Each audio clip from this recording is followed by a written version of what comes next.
नमस्कार, सत श्री अकाल, आदाब। Health time natural health care के प्रोग्राम सारे प्यारे दर्शकों का बहुत बहुत स्वागत है। मैं हूं डॉक्टर कुमार। तुसी देख रहे हो पिछले कुछ हफ्तियां तो असी एक प्रोग्राम शुरू किया है अल्फाबैटिकली। अल्फाबैटिकली का मतलब तो यह है कि दुनिया च इन्नियां बीमारियां ने, फिर भी ਜਿਹੜੀਆਂ कॉमन बीमारियां सी ਉਹਦੇ बारे ज़्यादा डिस्कस करिया करांगे। पर क्योंकि असी स्टार्ट कर चुके अल्फाबैटिकली A to Z, मेरा ख्याल है कि पिछले कुछ हफ्तियां असी 18 एपीसोड A ते कर चुके हैं, जिसका मतलब यह है कि अल्फाबैटिकली A to Z बीमारियां दे बारे। ठीक है, ब्लड प्रेशर होवे, शुगर होवे, कोलेस्ट्रोल होवे, नामर्दानगी होवे, स्किन प्रॉब्लम होन, एक्नी होवे, पेट दियां बीमारियां होन, छाती दियां बीमारियां होन, हर बीमारी का इलाज देसी नैचुरल आयुर्वैदिक तरीके नाल विदाउट एनी साइड इफेक्ट असी करते हैं। जिहड़ा इन्ने सालों तो तुसी प्रोग्राम मेरा देख रहे हो, तुहानूं ऑलरेडी पता ही है। पर क्योंकि सारे पेशेंट कहते हैं भी टीवी के प्रोग्राम तुसी ना बंद करो, चैनल वाले भी कहते तुसी प्रोग्राम ना बंद करो, इस करके मैनू कोई टॉपिक नवा तो नवा चुनना पैंदा। इस करके ए ते जे आपां कर रहे हैं तो इन्हां एक दो एपीसोड दे विच असी ए और बी शायद मिक्स करांगे, फिर इस तरह ही करते रहांगे कोई ना कोई बीमारी बारे discuss. But in spite of the fact I am just letting you know that we are doing each and everything by Ayurvedic natural line of treatment by the supplements without any side effects. Doesn't matter you're suffering from sugar, diabetes, hypertension, high cholesterol, skin problem, chest problem, abdominal problem, male and female sexual disorders. So let's start from A once again and choose the topic today, asthma. ਅੱਜ ਦਾ topic असी asthma ਲੈਂਦੇ ਹਾਂ। थोड़े time च ਆਪਾਂ asthma ਬਾਰੇ ਗੱਲ ਕਰਾਂਗੇ, ਜੇ टाइम मिले फिर किसी होर टॉपिक ते भी गल करांगे। ये तो इन्नियां बीमारियां बारे गल कर चुके थे। अज दा टॉपिक एस्थमा मीनस दमा। एस्थमा है की है? देखो, मैं तुहानूं नाल नाल कई बारी साइंटिफिकली भी दस रहा हुन्ना, मैडिकली भी दस रहा हुन्ना, लेकिन तुहाडी समझ लई जिन्नी आ सकती गल मैं उन्ना कि फिर पंजाबी च नाल बोल रहा हुन्ना। एस्थमे का मतलब है, पहला तो इसदा कारण की है, हुंदा की है कि जिहड़ियां साह वालियां नालियां उन्हां दी जिहड़ी अंदरली मैंबरेन है उहदी सोजिश हो जाती है। नंबर 2 इहदे विच रेशा जम जाती है। नंबर 3 जिहड़े मसल्स है उन्हां दी कंट्रैक्शन हो जाती है। This I am telling you scientifically that the causes of the asthma are the contraction of the muscles causing spasm, and number 2 there is a lot of accumulation of the mucus in the tubes, and number 3 there is also inflammation in the mucous membrane, accumulation of the mucus, and also there is a spasm in the muscles, contraction of the muscles, and inflammation of the tubes. ਇਹ ਜਿਹੜੇ ਸਾਹ ਦੀਆਂ ਨਾਲੀਆਂ, ਜਿੱਦਾਂ ਆਪਾਂ ਸਾਹ ਲੈਂਦੇ ਆ, ਸਾਹ ਦੀ ਨਾਲੀ ਆ ਗਈ, ਬ੍ਰੌਂਕੀਅਲ ਟਿਊਬਸ ਆ ਗਈ। ਐਸਥਮਾ ਹੋਵੇ, ਬ੍ਰੌਂਕੀਅਲ ਐਸਥਮਾ ਹੋਵੇ, ਐਲਰਜਿਕ ਐਸਥਮਾ ਹੋਵੇ, ਬ੍ਰੌਂਕਾਈਟਸ ਹੋਵੇ, ਪਲਮਨਰੀ ਐਮਫਾਈਜ਼ੀਮਾ ਹੋਵੇ, ਇਹ ਸਾਰੀਆਂ ਰੇਸ਼ੇ ਦੀ ਬਿਮਾਰੀਆਂ। छाती च रेशा जमा हो जाती, फेफड़े च छां की आवाज़ आती है, और गल उत्थे ही अखीर आ जाती है कि इसदा कोई इलाज है। मैं गल कर रहा दमे की। अज का टॉपिक दमा। सारे कहेंगे भी दमा कभी ठीक नहीं होता, जिदा पहला आप गल करते शुगर कहते ठीक नहीं दी। क्यों? अंग्रेज़ी दवाइयां दे नाल यही है कि जां ते तुहानूं देखो, मैं तुहानूं इन्नी बारी दस्सिया कि मैं भी अंग्रेज़ी करता रहा सारी उम्र, अंग्रेज़ी और देसी दोने। लेकिन एलोपैथी जिदा असी देखो इंडिया जो प्रैक्टिस करते असी उत्थे एमाइनोफाइलिन, डेरीफाइलिन, एफेड्रिन, फिर पंप, एक जोड़ा भी एस्थमे का भावें अजकल बच्चे भी है इस वेले तुहानूं पंप दे देंगे 2000 स्टीरॉइड्स। जिन्हों भी पंप लाया फिर सारी उम्र, वह मतलब सिर्फ इन्ना ही है कि टैंपरेरी ट्रीटमेंट हो जाती है once you start those bronchodilators. Allopathic दे विच दमा देखो, अलर्जिक दमा भी हो सकता है, ब्रोंकीअल दमा भी हो सकता है। अज दे थोड़े टाइम च आपां गल करते हैं, भावें वो अलर्जिक दमा होवे, भावें वो ब्रोंकीअल दमा होवे। ਜਿਹੜਾ ਸਾਡਾ ਲਾਈਨ ਆਫ ਟ੍ਰੀਟਮੈਂਟ ਹੈ ਤੁਹਾਨੂੰ ਜਾਣ ਕੇ ਖੁਸ਼ੀ ਹੋਏਗੀ ਕਿ ਉਹਦੇ 'ਚ ਕੀ ਹੁੰਦਾ ਹੈ ਕਿ ਬਲਗਮ ਰੇਸ਼ਾ ਬਾਹਰ ਕੱਢੀ ਦੀ ਆ।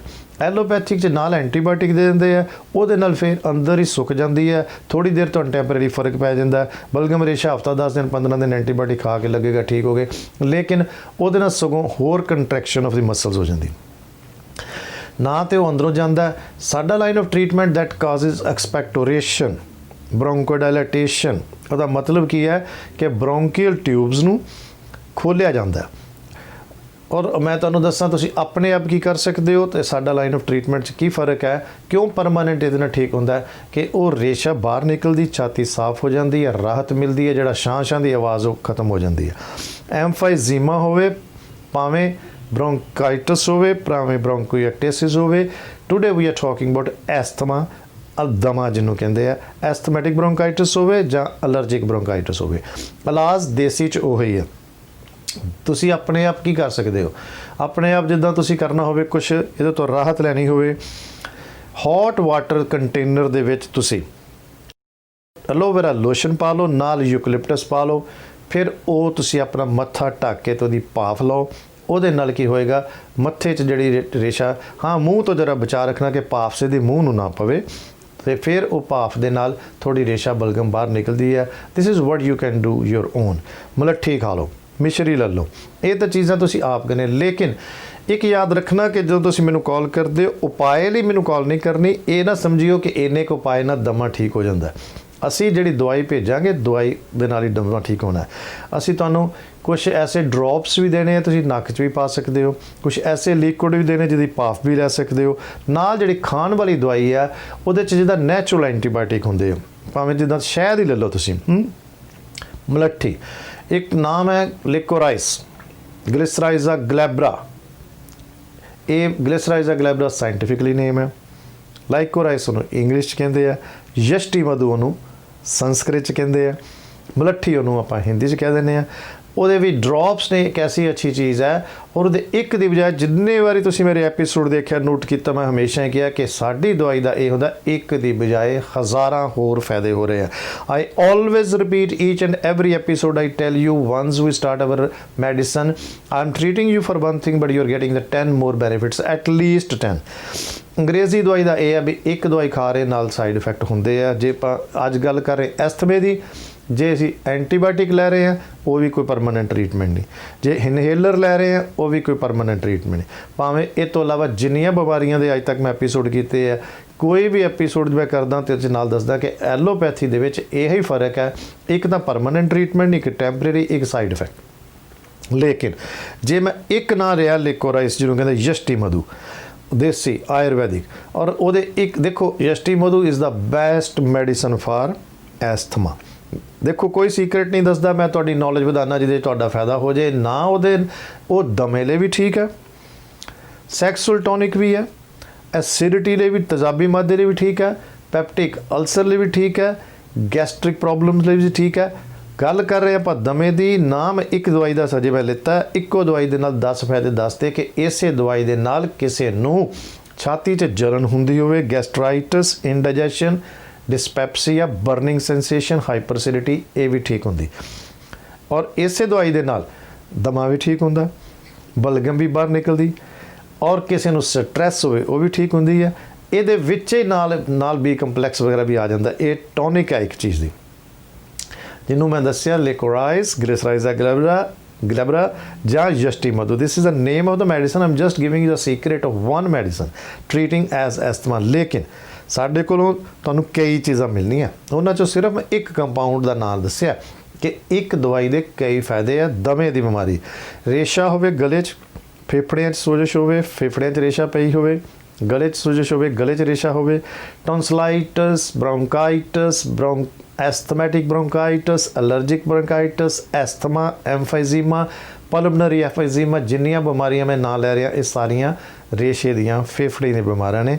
ਛਾਤੀ 'ਚ ਰੇਸ਼ਾ ਹੋਵੇ, ਬਲਗਮ ਹੋਵੇ, ਤੁਸੀਂ ਦੇਖੋ ਹੈਰਾਨ ਹੋਵੋਗੇ ਕਿ ਅੱਜ ਜਿਹੜਾ ਐਪੀਸੋਡ ਤੁਸੀਂ ਦੇਖ ਰਹੇ ਹੋ, ਹਜੇ ਮੈਂ ਇਸ ਟੌਪਿਕ ਸੋਚਿਆ ਹੀ ਸੀ ਕਿ ਸ਼ੁਰੂ ਕਰਨ ਤੋਂ ਪਹਿਲਾਂ ਮੈਨੂੰ ਕਿਸੇ ਮਾਤਾ ਜੀ ਦੀ ਕਾਲ ਆਈ ਕਿ ਰੇਸ਼ੇ ਦੀ ਬਿਮਾਰੀ ਬਾਰੇ। ਮੈਂ ਕਿਹਾ ਹਜੇ ਨਾ ਤੁਸੀਂ ਕਾਲ ਕਰੋ, ਮੇਰਾ ਐਪੀਸੋਡ ਦੇਖਿਓ, ਇਸੇ ਬਾਰੇ ਮੈਂ ਅੱਜ ਗੱਲ ਕਰਨ ਜਾ ਰਿਹਾ।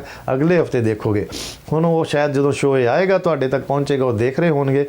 ਲੇਕਿਨ ਫਿਰ ਮੈਂ ਰਿਪੀਟ ਕਰ ਰਿਹਾ ਕਿ ਦਵਾਈ ਤੁਹਾਨੂੰ ਮੰਗਾਉਣੀ ਪੈਣੀ, ਦਵਾਈ ਤੁਹਾਨੂੰ ਖਾਣੀ ਪੈਣੀ ਜੇ ਤੁਸੀਂ ਪਰਮਾਨੈਂਟ ਠੀਕ ਹੋਣਾ। ਔਰ ਆਪਾਂ ਅਲਫਾਬੈਟਿਕਲੀ ਗੱਲ ਕਰ ਰਹੇ ਹਾਂ, ਐਸਥਮੇ ਦਾ ਟੌਪਿਕ ਚੁਣਿਆ, ਇਹ ਟੌਪਿਕ ਚੱਲਦਾ ਹੀ ਰਹੇਗਾ। ਲੇਕਿਨ ਕਿਉਂਕਿ ਜੇ ਐਸਥਮੇ ਤੋਂ ਬਚਣਾ ਹੈ, ਫਿਰ ਦੇਖੋ ਇਹਦੇ ਲਈ ਤੁਹਾਨੂੰ ਮੈਂ ਕਈ ਤਰ੍ਹਾਂ ਦੀਆਂ ਚੀਜ਼ਾਂ ਦੇਣੀਆਂ, ਭਾਫ ਲਈ ਵੀ, ਨੱਕ 'ਚ ਪਾਉਣ ਲਈ ਵੀ, ਖਾਣ ਲਈ ਵੀ। ਜਾਣਾ ਨਹੀਂ ਕਿਤੇ, ਬੈਠੇ ਰਹਿਣਾ। Please don't go anywhere, stay sitting over there, keep watching. Break ਤੋਂ ਬਾਅਦ ਆਪਾਂ ਫਿਰ ਮਿਲਦੇ ਹਾਂ। ਸਾਡਾ ਹਰ ਇੱਕ ਪ੍ਰੋਗਰਾਮ ਵੇਖਣ ਤੇ ਸਾਡੇ ਨਾਲ ਜੁੜਨ ਲਈ ਸਬਸਕ੍ਰਾਈਬ ਕਰੋ ਚੈਨਲ ਪੰਜਾਬੀ ਤੇ ਨੋਟੀਫਿਕੇਸ਼ਨ ਲਈ ਬੈਲ ਆਈਕਨ ਵਾਲੇ ਬਟਨ ਤੇ ਕਲਿੱਕ ਕਰੋ।